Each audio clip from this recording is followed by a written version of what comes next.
Hello guys, welcome to my YouTube channel Supriya lifestyle. আবার চলে এসেছি তোমার সঙ্গে নতুন একটা ব্লগ নিয়ে। এখন আমি সকালবেলা সবে ঘুম থেকে উঠে ব্রাশ করে নিচ্ছি। তারপর ব্রাশ করার পরে মুখটা খুব টেনে যাচ্ছিলো, তাই ঘরে এসে একটু মাথার আঁচড়ে একটু মুখে একটু ক্রিম লাগিয়ে নিচ্ছি। মুখটা কেমন ক্রিম না লাগে কেমন উস্কো হয়ে যাচ্ছে, যেহেতু এখন শীত পড়ে যাচ্ছে তাই। তারপরে এখন আমাকে একটু আমার বান্ধবীর বাড়িতে যেতে লাগবে ওর খাতা এনে, তাই আমি ভালো মতন করে রেডিমেডি হয়ে এখন আমি খেয়ে দিয়ে বেরাবো বাড়ির থেকে ওর খাতা নিয়ে। তাই অবশেষে আমি এখন বাড়ি থেকে দেখতেই পাচ্ছ বেরিয়ে যাচ্ছি। বাড়ি থেকে আমি একা একা যাচ্ছি, দেখো রাস্তায় কিন্তু ফাঁকা, কেউ আমাকে কিডন্যাপ করে নিলে বলো তো কী হবে। না, আমি জানি কেউ আমাকে কিডন্যাপ করবে না, কারণ যে আমাকে কিডন্যাপ করবে তার মাথায় আমি খারাপ করে দেবো। তারপরে দেখো আমি বান্ধবীর বাড়ি দিয়ে যাচ্ছি, আমি শর্টকাট করার জন্য লোকের বাড়ির পিছন থেকে কি গাছ মাছের মধ্যে দিয়ে যাচ্ছে। আর ও হলে কোনো দিনই আমার বাড়িতে এইভাবে আসতোই না। যাই হোক, আমার তো যেতেই হবে ওর খাতা নিয়ে ওর বাড়িতে, তাই এখন আমি ওর খাতা দিয়ে আসতে যাচ্ছি। খাতা দিয়ে আসার পর তারপর আমি বাড়ি থেকে আসার সময় আমার আরেকটা বান্ধবীদের বাড়িতে গেছি, এটা ওর মা আর এটা ওর দিদুন। ওর দিদুন আমার দিকে যেভাবে তাকিয়েছে যে আমাকে বুঝি পুরো খেয়েই নেবে। আমি যে কী ভুলটা করেছি কে জানে, উনি একটু স্কিপ নিয়ে। তারপরে দেখো বান্ধবীর সাথে একটু দেখা করতে চলে এসেছি। ও খাচ্ছিলো, তাই বললাম তুই একা একাই খেয়ে নিলে, আমাকে একটু দিলি না।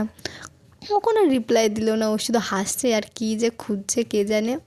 তারপর ওর সাথে আমি এখানে একা একা পাগল মতো বক করে যাচ্ছে, আর ও শুধু হেসেই যাচ্ছে।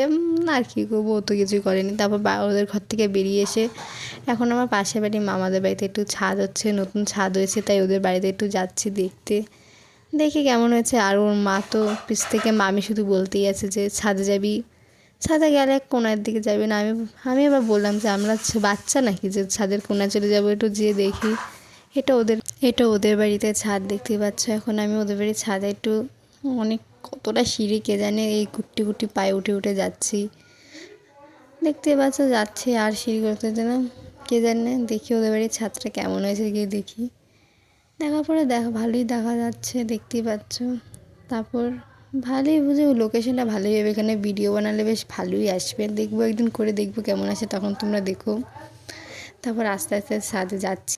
ওদের বাড়ির ছাদে ওঠার পরে দেখছো এখন এসে গেছে, একটু নিয়ে দেখি একটু কেমন লাগেছে। দেখো ওদের বাড়ির ছাদের এরকম দেখেছো, পুরো পাশগুলো পুরো এসে না, তার জন্য যেত না বারণ করছিল। আর ওকে একটু বললাম একটু হাই দেখালো, একটু হাই দেখাবে।